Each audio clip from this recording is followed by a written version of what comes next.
voudrais déjà aborder le sujet dans son sens originel. L'être humain, l'homme et la femme, ces deux êtres ont été créés pour procréer, pour multiplier. Nous allons plonger le regard du côté de l'être suprême qui a voulu ce monde, qui a voulu de ce monde et qui a pensé que pour que ce monde ait un sens, il faudrait qu'il soit habité par des êtres de la même race, de la même espèce que ceux qui nous ont précédés. Dans un jargon plus intime, on parlerait de Adam et Ève pour des personnes de culture spirituelle ou religieuse. Donc, sur un point de vue originel, l'homosexualité n'a pas sa place. Parce que si un homme et un homme vont ensemble, une femme et une femme vont ensemble, on n'aura pas multiplication. Il n'y aura donc pas prolifération, vous me permettez l'expression, de la race humaine sur la Terre. Donc c'est déjà un malaise. Donc si on regarde dans ce sens, c'est un problème. Si on aborde le problème plus spécifiquement, c'est-à-dire concernant le Cameroun, nous sommes quoi? 30 millions d'habitants. Donc du coup, nous sommes parmi les pays les moins peuplés au monde. Seulement 30 millions d'habitants, qui est moins de 10 fois la taille du Nigeria, qui est voisine à nous, pour ce qui est de cette nation-là. Donc pour moi, sur le point de vue du développement, c'est-à-dire social des masses, sur le point de vue de l'origine de toute chose, l'homosexualité ne passe vraiment pas. Maintenant, il y a plusieurs paramètres qui doivent être pris en compte. On a parlé du paramètre psychologique, du paramètre environnemental, du paramètre hormonal, du paramètre génétique. On a fait plein d'études parce qu'il fallait excuser ou encore créer un espace pour ces personnes qui se sentent différentes.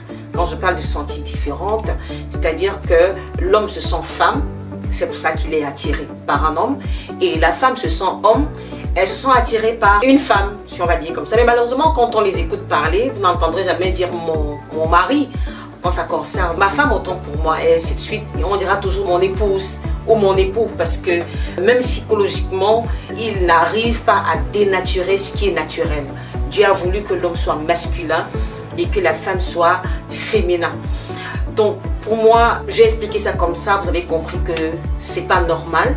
Des personnes comme celle-là doivent être accompagnées psychologiquement pour comprendre quel est le déclic. Ça c'est pour ce qui est de l'homosexualité naturelle, hein, c'est-à-dire qui découle d'une naissance ou d'un problème cérébral ou hormonal. Maintenant, nous avons une autre forme d'homosexualité qui est un peu plus agressive, qui est même satanique, démoniaque, où on voit des hétéros, des pères de famille ou des mères de famille aller avec un autre homme ou une autre femme. Ça c'est pas normal, parce qu'entre les personnes véritablement homosexuelles, déjà il n'y a pas d'agressivité. C'est un peu comme si vous êtes amoureux d'une femme ou d'un homme, c'est plus facile pour les hommes, vous allez vers elle et elle n'est pas obligée de vous accepter. Elle vous dit non et c'est pas un problème, vous allez vers un autre jardin. Mais ce n'est pas le cas avec cette forme d'homosexualité, ce qu'elle est agressive, elle s'impose, elle impose aux personnes autour d'elle de vivre comme cela, sinon elles ne trouvent pas leur place dans la société, ça devient très dangereux. Donc pour moi, ni l'un ni l'autre n'est acceptable sur le point de vue originel. Maintenant, si je suis en face d'une personne vivant avec cette maladie, il serait d'abord question de permettre à cette personne de parler. Moi j'ai dit l'écoute c'est la meilleure astuce pour permettre aux gens de se découvrir. Il faut écouter ces patients-là, il faut leur permettre d'avoir une assistance, des personnes qui les écoutent et qui peuvent les orienter, et il faut donc les insérer. Mais insérer comment? Est-ce qu'on insère l'homosexualité? Non. On n'insère pas l'homosexualité dans la société, surtout une société africaine comme la nôtre, qui ne reconnaît pas une pratique aussi obscène.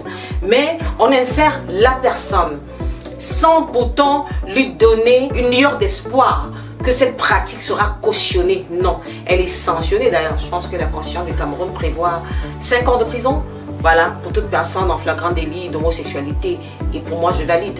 Mais je dis, il faudrait, pour celles qui sont ouvertes, les accompagner à comprendre que c'est contre nature. Mais pour cette forme d'homosexualité qui est perverse et démoniaque et satanique, je pense qu'il faut frapper un point très ferme sur la table et leur faire comprendre que non seulement l'homosexualité ne passe pas, mais en plus qu'elle soit démoniaque, le démonisme, permettez l'expression, ne passe pas aussi. Donc voilà. Maintenant, pour les personnes qui vivent avec, qui peuvent être des médecins, les enseignants, ainsi de suite, qui apportent un plus à notre développement sans pour autant être un poids pour ceux qui l'entourent, parce que vous pouvez avoir des homosexuels sans le savoir, c'est possible. J'en ai côtoyé d'ailleurs, je côtoie pas mal avec qui j'échange, et pour certains, ça fait 3 ans qui n'ont pas cédé à cette tentation. Donc pour dire qu'on peut les guérir, c'est-à-dire que si elles ont, ces personnes, un bon encadrement, si elles sont écoutées et qu'un mécanisme est mis en place pour cela, moi je pense qu'on peut les guérir. Je profite pour féliciter ceux-là qui se battent contre cette maladie, contre cet esprit démoniaque et qui pensent qu'un jour ces personnes pourraient retrouver une vie normale. Voilà ce que je pense, ou alors ce que je pourrais faire des personnes vivantes avec l'homosexualité.